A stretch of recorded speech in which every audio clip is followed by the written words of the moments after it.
আফা আপনি কি ভর্তা পেয়েছেন?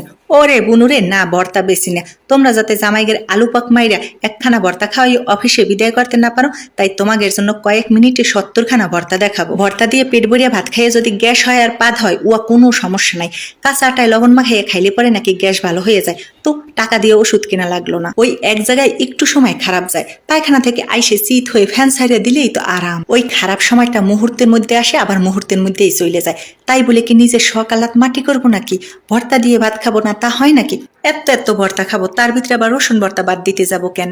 আমি চাইছিলাম রসুনটা কাঁচা ভর্তা করবো, কিন্তু ওই যে শখের বেটা কয় একটু ভাইজা নাও তাইলে ঘ্রাণ আসবে না। যাক, তার কথা মতো একটু ভাইজা নিলাম। জামাইটা যদি একটু কাজের প্রশংসা করে না, কাজ খালি করতেই মন চায় করতেই মন চায়। আপনারা খালি একটু বইয়ের প্রশংসা করে দেখেন দেখেন না আপনাদের কেমায় খাতির যত্ন করে। সবুজের ভিতর লাল, মনে হয় বাংলাদেশের জাতীয় পতাকা। কি ফাইন লাগতেছে না? তা তোমরা প্রত্যেকে কবা আনে বাটাবাটি করা কষ্ট, কষ্ট কষ্ট করো, কষ্টের কিছু নাই রে বাপু। এই যে শিল্পাটা ইয়া একেবারে হালকা, ইয়া নিয়ে তুমি দৌড় প্রতিযোগিতা দিয়ে ফার্স্ট হওয়ার পারবা, এত হালকা।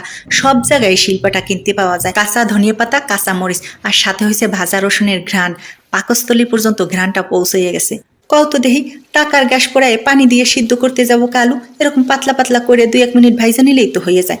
আমার আবার এত বুদ্ধি, আমি বালিশ ছাড়া ঘুমাই। ভাইরালের যে প্রতিযোগিতা, না জানি কখন আবার আমার বুদ্ধি ভাইরাল হয়ে যায়। আল্লাহর দেয়া 2টা চোখ, একটু খুইলে দেখো তো তোমার কিছু করা লাগতেছে? এই যে দেখো, যা করার করতেছে, কিন্তু খন্তাটায় একেবারে 90% খন্তা করে দিল, আর 10% তুমি একটু তোমার আঙ্গুল দিয়ে চটকাই নেবা, তাইলেই তো হয়ে যাবে। এতে আর কষ্টের কি আছে কও দি বাপু?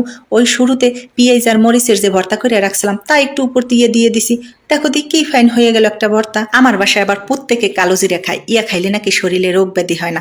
আমিও দেখলাম মাশাআল্লাহ আলহামদুলিল্লাহ আমরা 3জনেই অনেক ভালো আছি। এই তো দেখো হয়ে গেল আর একটা ভর্তা। মারে দেখতাম কি ছোটবেলায় কাঁচা ডাউলের ভর্তা করে, ইয়া খাতি ফাইন লাগে।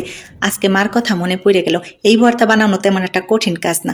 ডাউলের ভিতরে লবণ আর হলুদ দিয়ে সিদ্ধ করে নিয়ে এরকম বাইটা ওই যে একটু মরিচ ভর্তা পেঁয়াজ ভর্তা করে রাখছিলাম তা দিয়ে দিলেই হয়ে যাবে আনে ডাউলের কাঁচা ভর্তা।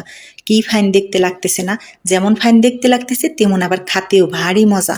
ভর্তা জগতে সবাইরেই খাবো, তা ভর্তা রাজারে বাদ দিব কিসের জন্য? স্যারাড আবার পাশ দিয়ে উঠে কয় কি, এ মা ওই একখানা লেস ও তুই কার গালে দিবি আনে? বাপরে তুই একটু চুপ থাক, সবাই মিলেই খাবো আনে। মাছের ভিতরে একসাথে বেগুন বাইজা নেই। আমি এবার হইলাম যাইয়া জলদি কাজের ট্রেন মাস্টার। আস্তে আস্তে করে কাজ করলে পরে আমার আবার ঘুম এসে যায়, যার কারণে আমি তাড়াহুড়ো করে কাজ করে তারপরে যে টুকুত করে ঘুম পড়ি। এই যে দেখো কি সুন্দর একখান বেগুনের বার্গার হয়ে গেল, দেখাই খাতি মন চায় তাই না? আগেই তো বলছিলাম ভর্তা জগতের রাজা হয়েছে ইলিশ মাছের লেজ ভর্তা। তা যদি না করি তাহলে কি ভর্তার মান সম্মান থাকবে নি? বেগুন দিয়ে মাছের লেজটা ভর্তা করলাম, তা দেখলাম ভারী ফাইন লাগতেছে। খালি ল্যাঞ্জা ভর্তার চেয়ে বেগুন দিয়ে করলে পরে ভারী মজা লাগে। ওই যে শুরুতে মরিচ আর পেঁয়াজের ভর্তা করছিলাম তা একটু দিয়ে দিলাম, হয়ে গেল ভর্তা। ডিম ভাজা দিয়েও করে নিলাম আর একটা ভর্তা। আমার ভর্তা বানানি শেষ। এই যে দেখো তোমাদের জন্য নিয়ে আসলাম ভর্তার বাহার। এখন তোমরাই বলো, গরম ভাত দিয়ে খাইয়ে মুখ পোড়াবা নাকি খুদের ভাত দিয়ে খাবা?